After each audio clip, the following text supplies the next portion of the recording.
예, 맥추 감사 주일을 맞은 오늘은 요한복음 1장 6절에서 18절 말씀 중심으로 말씀이 육신을 입고 오셨다라고 하는 제목의 말씀으로 함께 은혜를 나누려고 합니다. 자, 오늘은 맥추 감사 주일입니다. 한국 교회의 맥추 감사절은 유대력으로 1월 16일인 초실절로부터 50일째 되는 날, 태양력으로 말하면 이제 한 6월경이에요. 6월경. 구약의 77절 또는 오순절로도 불리우는 맥추절을 기원으로 하는데, 한국은 예로부터 보리를 심어가지고 6월 중순이나 말경에 먼저 추수를 하죠. 그리고 난 다음에 뭘 심어요? 벼. 그렇죠. 벼를 심어서 가을에 추수를 하는 그 이모작 농경 문화가 발달을 했었습니다. 한국 교회는 이런 이모작 문화 속에서 보리 추수를 한 후에 하나님께 감사를 드리는 절기로 주로 7월 오늘인 첫째 주일을 맥추 감사 주일로 제정을 했습니다.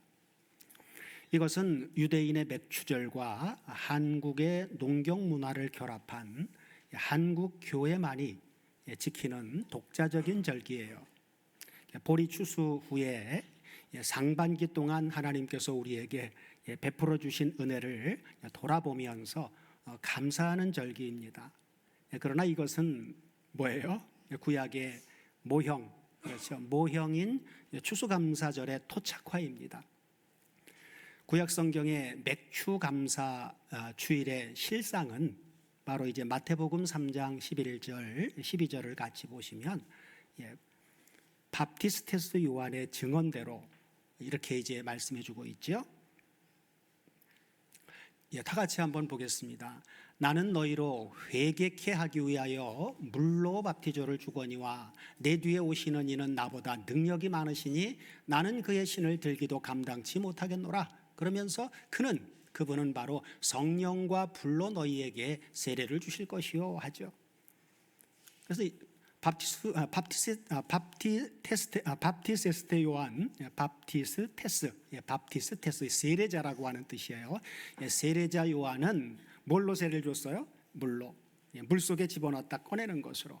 그러나 이 세례자 요한 뒤에 오는 예수님은 뭘로 세례를 준다고요?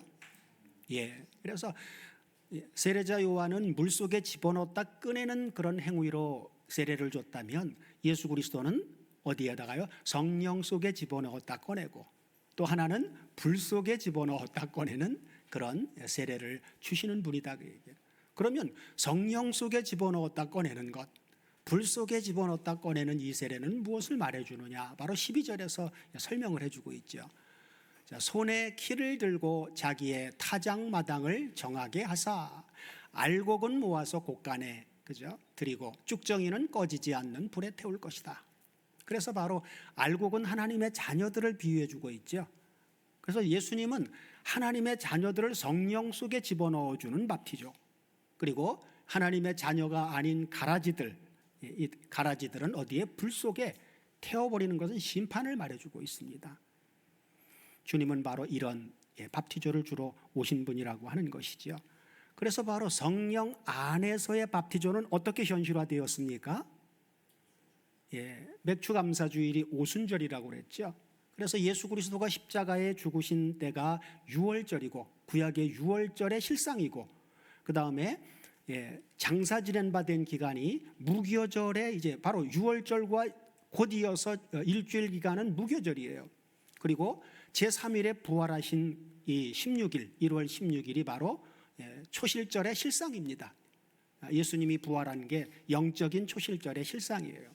그리고 바로 그 시점부터 50일째 되는 날, 오순절, 사도행전 2장에서 오순절 성령 강림이 현실화됐죠. 이게 성령 안에서 주는 밥티조예요. 예수님의 십자가의 6월절 실상인 십자가에 죽으시고 초실절의 실상으로 부활하기 이전에는 오순절은 되어질 실상이 이루어지질 않습니다. 예수님의 죽으심과 부활을 기점으로 해서 50일째 되는 오순절에 성령이 다락방에 모인 120명에게 임했죠. 머리 위에 임했다가 어디로? 속으로.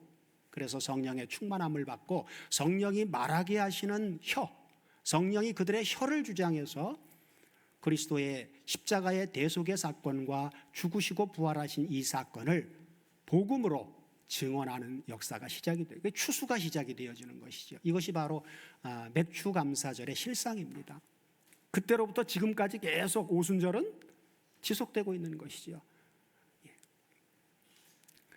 그래서 바로 사도행전 2장에서 오순절이 성취되어서 알곡은 모아 곳간에 드리는 추수감사가 시작된 것입니다. 자, 이제 실상의 맥추감사를 가능케 하신 이 역사를 가능케 하시기 위해서 주님이 2000년 전에 어떻게 오셨어요? 말씀이 육신을 입고 오신 그러한 주님의 역사를 함께 상고해 보도록 하겠습니다. 자, 먼저 지난주 본문 요한복음 1장 1절에서 5절을 먼저 한번 보겠습니다. 요한복음 1장 1절에서 5절이요. 지난주 본문이죠. 다 같이 보시면, 자, 태초에 말씀이 계시니라. 이 말씀이 하나님과 함께 계셨으니 이 말씀은 곧 하나님이시니라. 그가 태초에 하나님과 함께 계셨고, 그리고 3절 잘 보면 만물이 그로 말미암아 지은 바 되었으니 지은 것이 하나도 그가 없이는 된 것이 없느니라. 그러면서 그 안에 생명이 있었으니 이 생명은 사람들의 빛이다. 그래서 말씀이신 하나님 속에 뭐가 있어요? 생명이 있어요. 그 생명은 바로 사람들의 빛입니다. 그러면서 5절 빛이 어두움에 비추되 어두움이 깨닫지 못하더라 하고 말씀하죠. 자, 이것을 그냥 언뜻 보면 자연 계시를 연상케 합니다. 그죠? 만물을 창조했다고 하니까. 그러나 3절에 보면, 자, 만물이 그로 말미암아 지은 바 되었으니 하신 이 말씀대로, 그죠? 이 말씀 그대로 만물은 누가 창조했어요? 창세기 1장 1절에서는 하나님이 천지를 창조하셨다 이렇게 나오는데, 요한복음에서는 누가? 말씀이신 하나님이. 그래서 창세기 1장에서는 하나님이 가라사대로 창조를 하셨죠. 가라사대. 하나님의 입으로 나가는 말씀이 가라사대인데, 그 말씀이 바로 그냥 말이 아니라 살아계신 말씀이신 하나님이 창조를 했다 그 말이죠. 가라사대가 바로 호로고스의 역사였단 말이에요.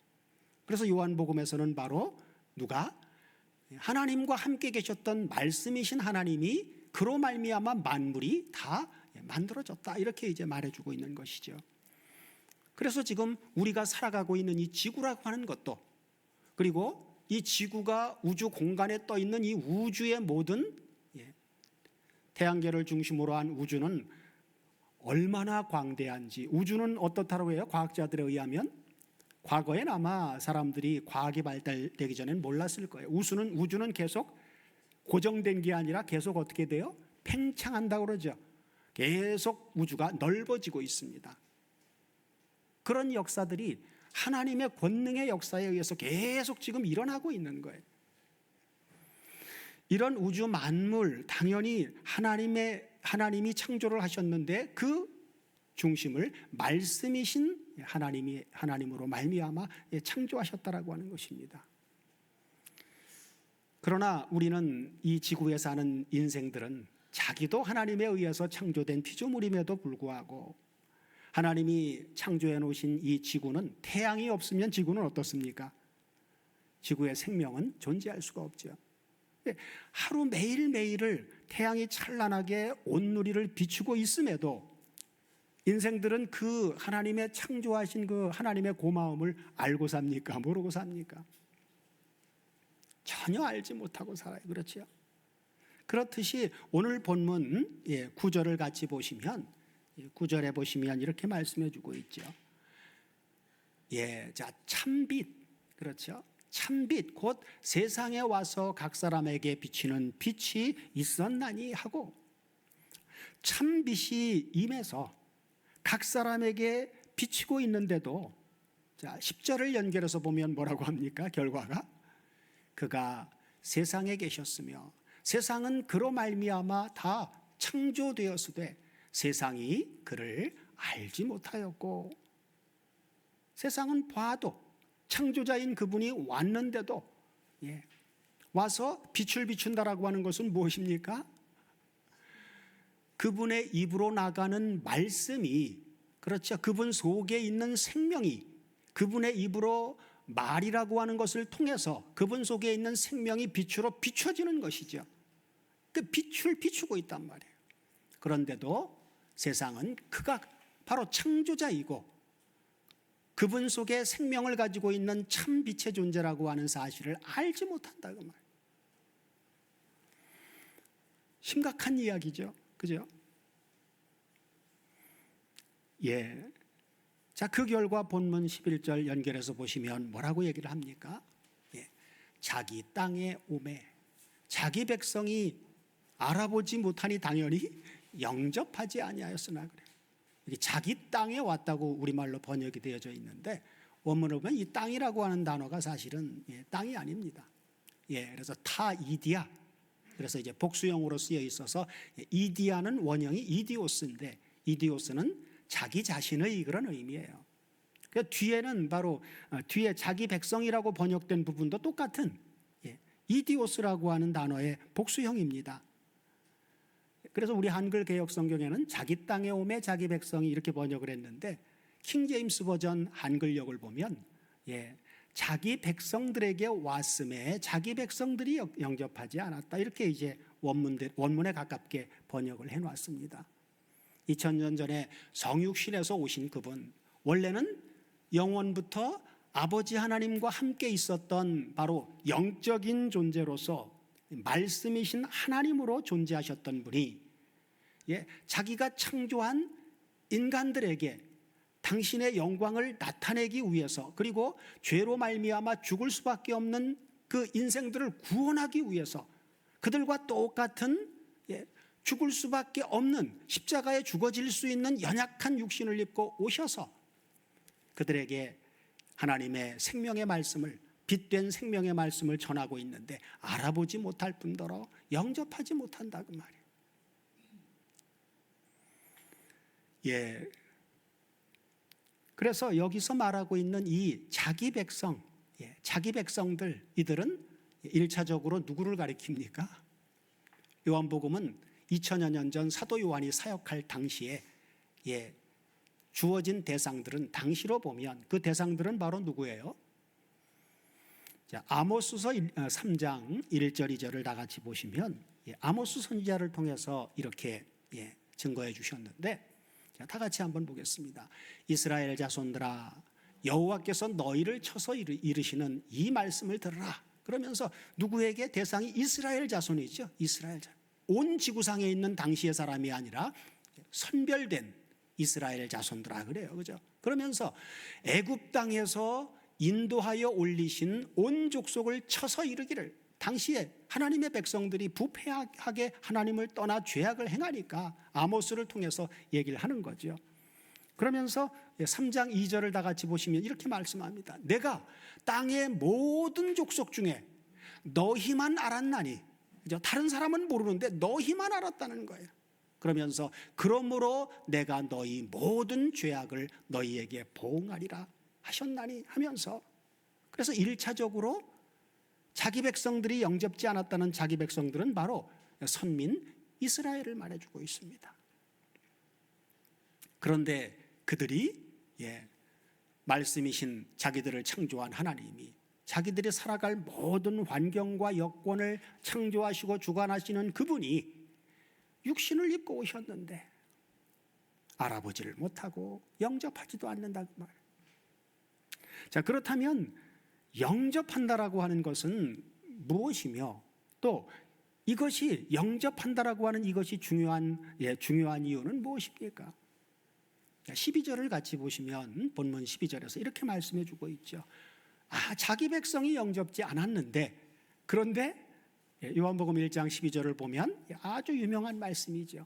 자, 영접하는 자라고 하는 이 부분 앞에 번역이 빠진 부분이 있는데 바로 그를, 아우턴이라고 하는 그를이라고 하는 단어가 들어가 있어요. 그래서 그를 영접하는 자, 곧 그 이름을 믿는 자들에게는 하나님의 자녀가 되는 권세를 주셨으니 하고 말씀하죠. 그래서 영접은 곧 뭐예요? 믿는 거예요. 그를 영접한다라고 하는 것은 곧 그를 믿는 것이란 말입니다. 믿기만 하면 뭐가 된다고요? 믿기만 하면 하나님의 자녀가 된다는 실로 엄청난 선언입니다. 자기 백성들은 알아보지도 못했고 영접도 안 했는데 누구든지 그분을 영접하기만 하면 하나님의 자녀가 된다라고 하는 엄청난 선언이지요. 자, 그래서 권세를 주셨으니 하고 말씀해 주고 있죠. 권세를 주었다. 그것도 어떻게 하나님을 위해서 내가 뭘 행해야 하는 것이 아니라 그냥 아무 행함도 없이 무조건 믿기만 하면 받을 수 있다니, 이 얼마나 복되고 기쁜 소식입니까? 이것보다 더 기쁜 소식이 어디 있어요? 우리한테 뭘 요구하는 게 아니라 믿기만 하면 주신다는데, 과거에 우리가 여기 하나님의 자녀가 되는 권세를 주셨으니 할 때 이 자녀가가 원문을 보면 목적격으로 나와 있어요. 그래서 하나님의 자녀를 만드는 권세를 줬다고 이렇게 해석을 했는데, 그건 헬라어 문법을 모르는 무지의 소치입니다. 헬라어 문법에서 여기에 나오는 이 목적격은 앞에 그를 영접하는 자라고 하는 이 영접하는 자가 주격이에요. 주체예요. 주체. 그래서 주체가 동사에 의해서 영향을 받을 때 목적격으로 쓰였지만 하나님의 자녀가 되는 이 주체가 바로 영접하는 자 자신이기 때문에 주어적으로 해석하는 게 헬라어 문법입니다. 근데 그냥 문법 그 내용만 보고 헬라어 문법에 대한 이 이해가 없는 가운데 해석을 하다 보니까 하나님의 자녀를, 우리가 하나님의 자녀를 만든다고요? 말도 안 되죠. 죄인인 하나님께로 창세전에 그리스도 안에 있었지만 우리가 이 땅에 태어날 때는 죄악 가운데 태어났어요. 죄인이었단 말입니다. 그런 죄인이 바로 우리의 죄값을 대신 지불하고 부활하신 예수님을 영접할 때 하나님의 죄인인 자가 하나님의 자녀로 되는 이 기노마이라고 하는 단어가, 그래서 그 의미는 만들다라고 하는 창조의 개념이 기노마이가 있고 포이에오가 있는데, 포이에오는 직접 만드는 그런 개념을 가지고 있지만 기노마이는 무에서 유를 창조하는 발생의 원인적인 의미가 있는 반면 그 존재의 변화되어지는 면을 이야기할 때 기노마이를 씁니다. 그래서 여기 하나님의 자녀가 된다라고 할 때 이 되는 이 기노마인데, 죄인인 상태에서 죄가 없는 하나님의 자녀로서의 권세가 주어지는, 그렇게 신분이 변화되어지는 개념의 내용을 말씀해 주고 있는 것입니다. 자, 그렇다면 이처럼 하나님의 자녀로, 죄인에서 신분이 하나님의 자녀로 변화되어지는 이 엄청난 축복을 받을 수 있는 게 뭘 통해서 받는다고요? 우리가 뭘 행해서가 아니라 믿음으로. 그죠? 그렇다면 이 믿음은 도대체 어떤 믿음일까요? 복음서 중에서도 요한복음에는 믿음이 가장 많이 강조되어져 있습니다.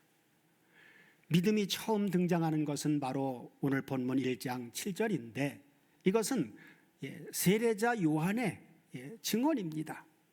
그러나 선언적으로는 바로 조금 전에 보았던 본문 12절이에요.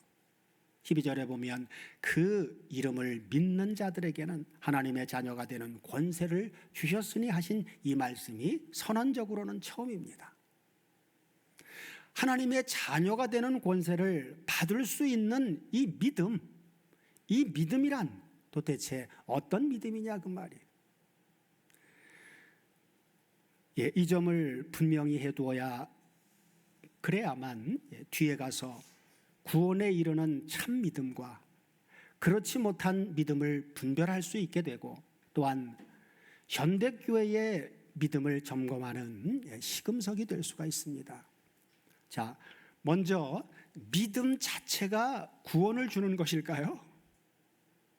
믿음 자체가 구원을 줍니까? 아니에요. 믿음 자체가 구원을 주는 것은 아닙니다. 자, 그렇다면 믿음은 구원과 어떤 관계가 있느냐는 거예요.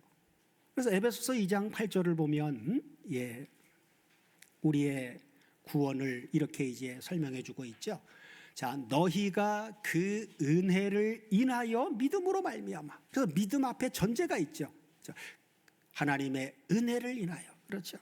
구원을 얻었나니 이것이 너희에게서 난 것이 아니요 하나님의 선물이라. 그래서 그 은혜를 인하여 믿음으로 말미암아 구원을 얻었다고 하셨으니, 믿음은 바로 뭐예요? 믿음 자체가 구원을 주는 게 아니라 믿음은 하나님의 은혜가 임하는 통로, 다시 말해 파이프와 같은 것입니다. 그렇다면 하나님의 은혜는 우리에게 어떻게 주어집니까? 본문 17절을 다 같이 보시면, 요한복음 1장 17절이죠. 자, 다 같이 한번 보겠습니다. 율법은 모세로 말미암아 주신 것이요 은혜와 진리는 예수 그리스도로 말미암아 온 것이라 하고 말씀하고 있죠. 그래서 은혜는 바로 예수 그리스도로 말미암아. 그러나 통로는 우리가 믿을 때, 믿음으로 화합할 때, 그죠? 자, 다시 말해 로마서 3장 24절에서 사도 바울은 이렇게 증거해 주고 있습니다. 다 같이 한번 봉독해 보면, 그리스도 예수 안에 있는 구속으로 말미암아 하나님의 은혜로 값없이 의롭다 하심을 얻은 자 되었느니라 하고 말씀하죠. 그래서 로마서 10장 17절에서는 이렇게 말씀해 주고 있죠. 자, 그러므로, 그렇죠. 그러므로 하나님의 은혜가 임하는 통로와 같은 이 믿음은 어떻게 생긴다고요? 들음에서 나며 들음은 그리스도의 말씀으로 말미암느니라 하고 말씀하고 있죠. 그래서 들음이라고 하는 건 뭐예요? 믿음은 들음을 통해서 이제 생기는데, 듣는다라고 하는 건 뭡니까? 들었다라고 하는 건? 들었다라고 하는 것은 듣고는 모르던 것을 알게 되는 것이죠. 그래서 들음이라고 하는 것은 바로 지적인 요소입니다. 지적인 요소. 다시 말해 성경이 말씀하는 이 믿음이라고 하는 것은 우리가 믿어야 되는 그 대상, 믿어야 되는 내용, 자, 무엇을 믿어야 하는지 알아야만 한다라고 하는 것입니다. 그렇지 않으면 알지 못하고 믿는 그런 믿음을 가리켜서 뭐라고 그래요? 맹신이라고 하죠. 맹신. 맹목적으로 믿는 맹신이 되어버리고 말죠. 그래서 성경이 말씀하는 믿음이 맹신이 아니라 분명하게 깨달아 알고 믿는 믿음이라고 하는 근거는 무엇이겠습니까? 요한복음 2장 23절을 다 같이 보시면, 자, 6월절에 예수께서 예루살렘에 계시니 많은 사람이 그 행하시는 뭘 보고 믿었어요? 표적을 보고 그 이름을 믿었으나. 그렇죠? 많은 사람은 뭘 보고 믿었다고요? 표적을 보고. 그러나 다음 절 보니까 뭐라고요?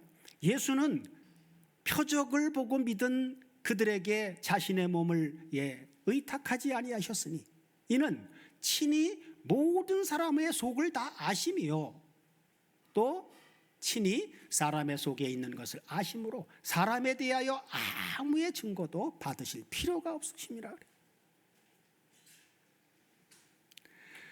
그래서 요한복음 3장 2절을 보면 표적을 보고 믿는 이 사건, 거기에도 표적을 보고 믿고 예수님을 쫓아온 한 사람이 있는데 유대인의 관원 중에 한 사람인 바로 니고데모였죠. 자, 2절을 다 같이 보시면 그가 밤에 예수께 와서 가로되 뭐라고요? 랍비여, 선생님이여, 우리가 당신은 하나님께로서 오신 선생인 줄 압니다. 뭘 통해서 알았어요? 하나님이 함께 하시지 아니하시면 당신이 행하시는 이 표적을 아무라도 할 수 없습니다. 그러니까 니고데모도 뭘 보고 주님을 선생이라고 와서 찾아온 거예요? 표적을 보고, 주님이 행하시는 표적을 보고. 그래서 많은 사람들과 니고데모는 주님이 행하시는 표적을 보고 믿었습니다.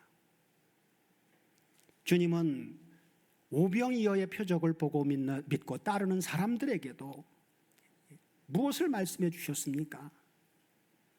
요한복음 6장 51절을 보면 오병이어의 표적을 보고 수많은 사람들이 예수님을 따라왔죠. 그때 예수님은 그들을 향해서 너희가 나를 찾는 것은 표적을 본 까닭이 아니요 떡을 먹고 배부른 까닭이로다 그래요. 근데 그들은 사실 뭘 보고 따라온 거예요? 그렇죠. 떡을 먹고 배부르게 해준 그 표적을 보고 따라온 거죠. 그런데 주님은 그 표적을 본 게 아니라고 얘기해요. 그러니까 주님이 말씀하시는 표적과 인생들이 보는 관점의 표적은 다르다 그 말이에요. 그래서 주님은 표적을 구하는 유대인들에게 뭐라고 얘기를 합니까? 악하고 간음하는 여자인 세대가 표적을 구하지만 나는 내가 보여줄 표적은 그런 게 아니다. 선지자 요나의 표적밖에 없다 이렇게 말씀해 주고 있는 것이죠. 그래서 51절 다 같이 보시면 뭐라고요? 나는 하늘로서 내려온 살아있는 빵이다, 떡이다. 너희들 오병이의 표적을 통해서 내가 행해준 그 표적을 통해서 떡 먹고 배불렀지? 그러나 나는 그거 해주러 온 게 아니야. 내가 바로 하늘로부터 내려온 진짜 빵이야. 너희들이 먹고 배부르게 해줬던 그 표적은 그 떡은 먹어도 너희들 죽어. 그러나 뭐라고요? 주님이 내가 바로 산 떡인데 뒤에 보면 사람이 이 떡을 먹으면 뭐 한다고요? 영생하리라. 나의 줄 떡은 곧 세상의 생명을 위한 내 살이로다 하고 말씀하고 있죠. 이건 바로 뭐예요? 그분이 요나의 표적이 그분을 통해서 성취되어져야만 바로 그분이 빵으로 주어질 수 있다라고 하는 얘기를 하고 있는 것입니다. 주님은 바로 이런 표적, 먹어도 죽을 수밖에 없는 그런 표적이 아니라 영생하도록 해주기 위한 이 살아있는 하나님의 표적을 행하러 그걸 보여주러 오신 분이란 말이에요. 그걸 성취시켜 주시러 오신 분이란 말이에요. 51절은 바로 그 얘기를 하고 있는 거예요. 실상의 표적을 얘기하는 거란 말이에요. 그런데 주님이 정말로 주시고자 하시는 진짜 살아있는 표적은 이해하지 못하면서 육신의 배를 불려준 그 표적을 보고 믿고 따랐던 제자들은 주님이 하신 이 말씀을 듣고 어떻게 반응합니까?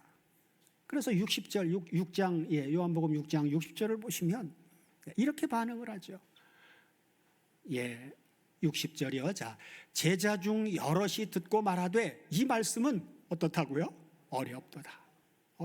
아주 딱딱한 말씀이다. 이건 영적으로라야만 이해할 수 있는 말씀입니다. 예수 안에서 새롭게 거듭나서 주와 연합한 한 영의 존재가 되어져야만 깨달을 수 있는 말씀이다 그 말이에요. 그러니까 어려운 거예요. 그러면서 누가 들을 수 있느냐 하고 말하죠. 그래서 성경은 이 말씀은 어렵도다 하고 반응한 제자들의 결국을 어떻게 말해주고 있어요? 66절로 내려가 보면 육신의 배를 불려주는 그런 표적을 보고 따른 이 사람들 결국은 이렇게 된다. 자, 이러므로 제자 중 많이 물러가고 다시 그와 함께 다니지 아니하더라. 다 떠나가 버리죠. 그래서 바로 우리는 여기에서 구원에 이르는 믿음은 도대체 무엇인가 하는 점이 분명하게 드러나는 것이죠.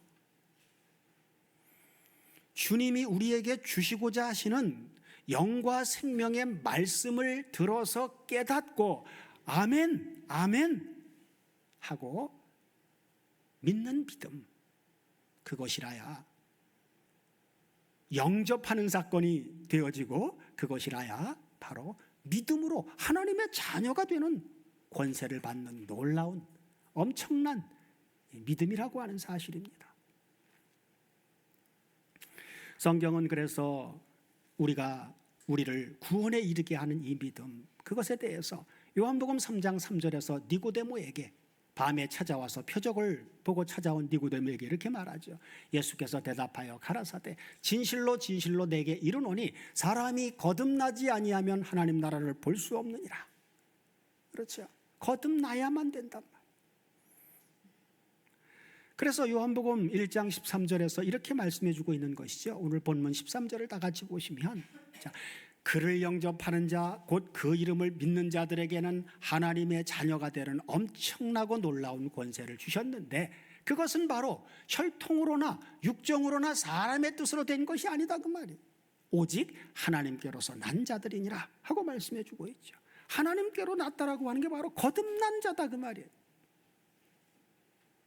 하나님에 의해서 독생자 부활하신 예수를 보내줌으로 말미암아 부활하신 독생자 예수 그리스도가 우리에게 와서 당신이 이루신 대속의 은혜를 우리에게 성취시켜주고, 그리고 우리를 당신 안에 있는 새로운 피조물을 만들어주시는 역사를, 성령의 역사에 의해서, 성령 안에서 그게 거듭나는 역사란 말이에요.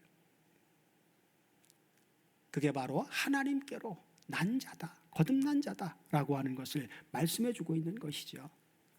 이것이 바로 영접하는 자, 곧 그를 믿는 자들이라고 하는 말씀의 진정한 의미입니다. 자, 이를 깨달은 사도 바울도 로마서 2장 28절 29절에서 이렇게 말씀해 주고 있죠. 대저 표면적 유대인이 유대인이 아니요 표면적 육신의 할례가 할례가 아니라 오직 이면적 유대인이 유대인이며 할례는 마음에 알지니 신령에 있고 의문에 있지 아니한 것이라. 그 칭찬이 사람에게서가 아니라 다만 하나님에게서니라. 그렇죠? 그렇다면 오늘날도 이 말씀을 그대로 적용하면 입으로 주여 주여 하는 표면적 그리스도인이 아니라고 하는 논리가 나오게 되어지죠. 이 점은 거듭남이라고 하는 이 점은 3장에 가서 더 구체적으로 나눌 것입니다. 자, 우리는 주님을 어떤 분으로 알고, 그렇죠? 주님을 우리는 어떤 분으로 알고 믿어야만 합니까? 본문 14절을 보시면 그래서 이렇게 그를 영접하는 자 곧 그 이름을 믿는 자들에게는 하나님의 자녀가 되는 놀라운 권세를 줬다고 말씀하시면서 바로 그분을 어떤 분으로 알고 그럼 믿어야 되느냐라고 했을 때 14절에서 이렇게 분명하게 말씀해 주고 있는 거죠. 말씀이 육신이 되어 우리 가운데 장막을 치고 계시매 우리가 그 영광을 보니 아버지의 독생자의 영광이요 은혜와 진리가 충만하더라 하고 말씀합니다. 이 말씀은 1절에서 13절까지의 요약이고 1장 전체의 중심이 되는 말씀입니다. 성경은 1절에서 14절에 이 선언을 한 다음에 이것을 누구를 등장시켜서 증언을 하도록 합니까? 바로 본문 15절을 다 같이 보시면 요한이 그에 대하여 증거하여 외쳐가로되 말씀이 육신을 입고 오신 그분에 대해서 증거하여 외쳐가로되 뭐라고요? 내가 전에 말하기를 내 뒤에 오시는 이가 나보다 앞선 것은 나보다 먼저 계심이라 한 것이 바로 이 사람을 가리켜 이 사람이죠. 사람으로 오신 예수님이란 말이에요. 그죠? 자, 예수님은 육신의 관점으로 보면 세례자 요한보다 먼저 왔어요? 뒤에 왔어요? 그렇죠. 세례자 요한보다 6개월 뒤에 오신 분이에요. 그런데 나보다 먼저 계시다는 거예요. 그건 바로 육적인 관점이 아니라 영적인 관점에서 말해주고 있는 것이죠. 왜? 그분은 영원부터 말씀이신 하나님으로 계셨으니까. 그래서 요한을 등장시켜가지고 증언을 하도록 하시죠. 자, 요한은 어디서 말씀이 육신을 입고 오신 주님을 요한은 이어서 말씀이 육신을 입고 오신 주님을 어떻게 증언하는지 16절 이하 본문 말씀을 다 같이 보시겠습니다. 자, 우리가 다 그의 충만한 데서 받으니 은혜 위에 은혜로라. 율법은 모세로 말미암아 주신 것이요 은혜와 진리는 예수 그리스도로 말미암아 온 것이라. 그러면서 18절 본래 하나님을 본 사람이 없으되 아버지 품속에 있는 독생하신 하나님이 나타내셨느니라고 증언하죠. 작은 결론인 16절에서 18절에는 누구와 누구가 대조적으로 나옵니까? 무엇과 무엇이? 모세와 그리스도, 그리고 율법과 은혜가 대조적으로 나타나죠. 구속사의 맥락에서 바로 이것을 깨닫는 것은 아주 중요한 요점입니다. 그 예를 우리는 요한복음 8장에 가서 볼 수 있는데, 자, 간음한 여자, 이 간음한 여자는 누명을 쓴 게 아니에요. 간음한 현장에서 잡힌 여자예요. 현행범입니다. 이 간음한 여인을 중심으로 한쪽에는 누가 서 있어요? 모세가 율법을 가지고 이 여자를 정죄합니다. 모세의 율법에 의하면 이런 여자를 돌로 치라고 했는데 당신은 어떻게 명하겠습니까? 주님을 시험한 것이죠. 그때 주님은, 다른 한쪽에 있는 주님은 뭐라고 얘기를 하십니까? 그분은 율법을 가지고 얘기하는 게 아니라 무엇을? 복음, 곧 은혜를 가지고 얘기를 하는데, 이 간음한 여인에게 뭐라고 얘기를 해요? 나도 너를 정죄하지 아니하노니 하고, 율법과는 상반된 선언을 하죠. 자, 간음 현장에서 잡혀온 이 변명의 여지가 없는 이 죄인인 여자를 주님은 어떻게 정죄하지 않으실 수가 있습니까? 방법은 오직 한 가지밖에 없어요. 그건 뭡니까? 바로 간음한 이 여인을 대신해서 주님께서 친히 정죄를 받으러 오셨기 때문에 이렇게 말씀하실 수 있는 것입니다. 이것이 바로 율법과 은혜의 다른 점입니다. 사랑하는 다솜교회 가족 여러분, 우리가 영접한 예수님은 누구십니까? 요한복음 1장 1절에서는 태초에 계신 말씀으로 얘기하고 있고, 그 다음에 하나님과 함께 계셨던 분이고, 그 다음에 그분은 누구라고요? 인간이 아니라 하나님이라고 말씀하고 있죠. 그 다음에 3절에서는 만물이 그로 말미암아 지은 바 되었다고 해서 그분을 창조자로 증거해 주고 있습니다. 그 다음에 9절에서는 세상에 와서 비치는 어떤 존재라고요? 참빛, 곧 진리의 빛이라고 말씀해 주고 있죠. 그 다음에 14절에서는 그런 분이 육신을 입으시고 우리 가운데 오셔서 친히 장막을 치고 계신 분이다. 그리고 18절에서는 그분을 뭐라고요? 그분은 바로 본래 하나님을 본 사람이 없지만 그분은 바로 아버지 품속에 계셨던 독생하신 하나님이셨다. 이렇게 증거해 주고 있죠. 예수 그리스도는 은혜와 진리가 충만할 뿐만 아니라 우리에게 은혜와 진리를 넘겨주셨습니다. 예수 그리스도는 바로 이런 분이십니다. 여러분 모두도 예수 그리스도를 이런 분으로 믿고 고백하고 있습니까? 이런 분이 바로 나 자신을 대신해서 죽으시고 다시 살아나셨다라고 하는 사실을 그대로 믿으십니까? 이런 분이 지금 나의 몸을 장막을 삼으시고 우리 자신 안에 내주하고 계심을 믿으십니까? 혹시 성경 최고 최대의 비밀인 이 복음, 그리스도에 대한 이 복음을 바로 당연히 아는 것으로 여겨서 뒤로 하고는 이 엄청난 복음보다 더 깊은 남이 알지 못하는 무엇인가를 아는 양 교만을 떨고 있지는 않습니까? 사도 바울의 다짐, 그리고 사도 바울의 그 다짐인 그 증거를 우리가 거울로 들여다보는 것으로 오늘 말씀을 마치고자 합니다. 자, 고린도전서 2장 2절을 먼저 보시겠습니다. 고린도전서 2장 2절을 보면 사도 바울은 이렇게 증거합니다. 고린도전서 2장 2절이요. 자, 다 같이 한번 보겠습니다. 내가 너희 중에서 예수 그리스도와 그의 십자가에 못 박힌 것 외에는 아무것도 알지 아니하기로 작정하였습니다. 이것이 바로 우리 주 예수 그리스도가 성육신에서 십자가에 죽었다 부활하신 이 계시가 성경 최대의 계시예요. 다른 게 아닙니다. 그리고 그분의 십자가에 못 박힌 것, 사도 바울은 이것만 알기로 작정하고 이것만 전했어요. 일평생을. 그리고 고린도후서 2장 17절을 보면 이렇게 증거합니다. 바울 당시에도 우리는 수다한 사람과 같이 하나님의 말씀을 혼잡하게 하지 아니하고, 무수한 사람들이 하나님의 말씀을 혼잡하게 했다는 거예요. 예수 그리스도와 그의 십자가에 관한 것 이외의 것을 가지고 혼잡스럽게 만들었다고 말이에요. 그러면서 뭐라고요?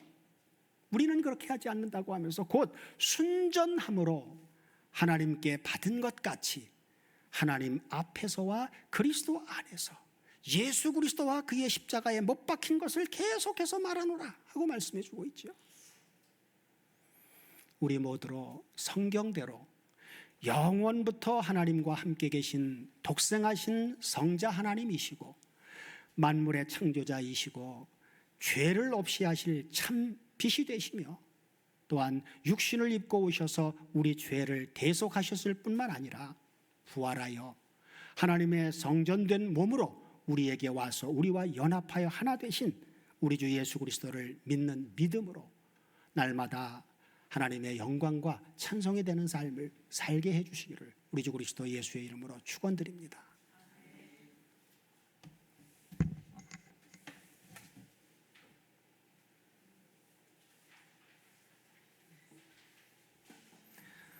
네, 함께 감사 찬양 587장, 구찬송가는 306장입니다. 감사하는 성도여 함께 찬양 드리시면서 하나님 앞에 준비하신 예물 드리겠습니다.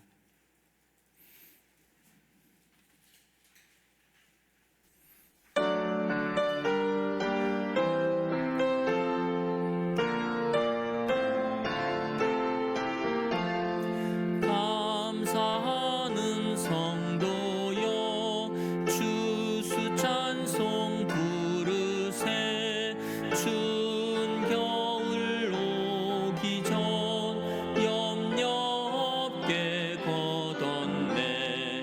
하나님이 우리에게 일용 양식 주시니 주의 전에 모여서 주수 찬송 부르세. 이 세상은 밭이요 주는 씨를 뿌리네. 좋은 곡식 쌍날 때 가라지도 나도다. 싹과 잎이 자라서 열매 맺게 되나니 우리들은 온전한 알곡되게 하소서. 우리 주님 오셔서 곡식 걷어 드리고 밭에 있는 나쁜 것 모두 소멸하실 때 가라지는 골라서 불에 던져 태우고 알곡들은 곳간에 길이 쌓아두시리. 주여서 오셔서 우리 걷어 주소서. 죄와 슬픔 중에서 우리 건져 주소서. 모든 성도 영원히 하늘 집에 이르러 천군 천사 어울려 주수 찬송 부르리. 아멘. 광고 말씀드리겠습니다. 앞에 화면, 주보 뒷면을 참고해 주시기 바랍니다. 오늘 예배 후에 바로 재정부에서 보고가 있을 예정이었는데 여러분들한테 아침에 단톡방에 통보해 드렸듯이 우리 재정부장님이신 최동학 권사님의 장인께서 소천하셨기 때문에 재정 보고는 다음 주에 보고 드리는 것으로 하겠습니다. 다음 식사 후에 12시 40분에 여기 친교실에서 우리 전도의 일환으로 아파트 벽면 게시판 전도를 우리 운영위원들이 잠시 모여서 논의하겠습니다. 다음, 맥주 감사절에 감사하여서 우리 동대문 구역에서 떡을 제공해 주셨습니다. 우리 맛있게 드시고 제공한 손길에 감사드립니다. 옛날에는 우리가 이 축복하고 감사하고 서로 이렇게 환영하고 이런 거가 굉장히 표현으로 있어가지고 좀 많이 인색했죠. 근데 우리 다솜교회는 하나님께 받은 사랑을 마음껏 표현하는 우리 교회가 교회이기 때문에 앞으로 감사하고 축복하고 또 위로하는 부분들을 많이 또 표현으로 여러분들이 나타내 주시기 바랍니다. 기도자 말씀드리겠습니다. 7월 13일 주일 오전 예배 대표 기도자는 우리 권상덕 장로님이시고요.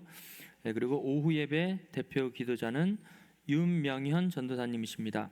추가로 광고 말씀드리겠습니다. 여러분들 통보 우리 광고에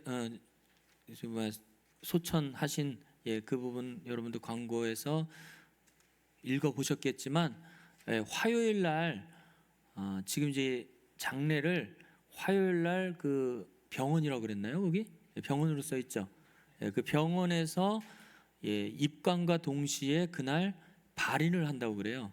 그런 예는 없었는데 지금 이제 장례 요 부분을 아마 집에서 하시려고 그러셨던 것 같아요. 그렇기 때문에 아마 그렇게 되는 것 같습니다. 그래서 화요일 날 우리가 이제 목사님하고 저도 이제 내려갈 텐데 혹시 가실 수 있으신 분들은 목사님이나 저에게 전화해 주시면 혹시 또 이렇게 그날 또 움직일 수 있는 차들이 있으면 같이 카풀해서 같이 갈 수 있게 그렇게 저희가 조치를 하겠습니다.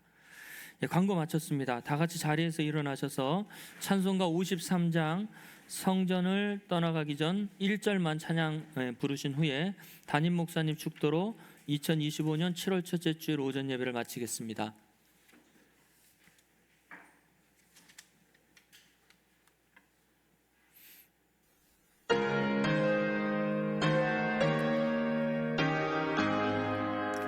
성전을 떠나가기 전 머리를 숙일 때 주께서 함께 계시고 복 내려 주소서. 아멘. 아멘. 기도하겠습니다. 은혜로우신 아버지 감사합니다. 한 주간도 은혜 가운데 인도해 주셨고 오늘도 성령과 진리 안에서 예배할 수 있도록 저희들을 한자리에 모아주셔서 저희의 온 몸과 영혼을 다 드릴 수 있도록 축복해 주심을 감사합니다. 우리 다솜교회가 아버지께서 세워주신 목적대로 하나님의 영광을 위해서 그리고 하나님을 찬송하기 위해서 그리고 성령과 진리 안에서 예배하는 삶을 살도록 하기 위해서 만들어주신 이 공동체가 아버지의 선하신 목적대로 하나님 보시기에 흡족한 흠이 없는 교회로 늘 붙들어 주시고 저희가 생활하는 모든 터전 속에서도 아버지 가는 곳곳마다 그리스도의 향기를 나타낼 수 있도록 축복하여 주옵소서. 이제는 우리 주 예수 그리스도의 은혜와 우리 아버지 하나님의 크신 사랑과 성령의 교통하심이 말씀이 육신을 입고 오신 예수 그리스도의 대속의 은혜, 하나님이 베풀어 주신 성경 역사상 최대의 은혜의 역사를 통해서 예수 안에 있는 새로운 피조물로 하나님의 자녀로서의 권세를 누리는 하나님의 자녀로서의 신분을 마음껏 누릴 수 있도록 축복해 주신 대로 우리의 모든 삶 속에서 하나님의 자녀된 신분을 마음껏 누리기를 원하는 이곳에 모인 우리와 또 우리의 가정과 우리가 생활하는 모든 영역 속에서 늘 누릴 수 있도록 해주시기를 우리 주 그리스도 예수의 이름으로 축원드립니다. 아멘.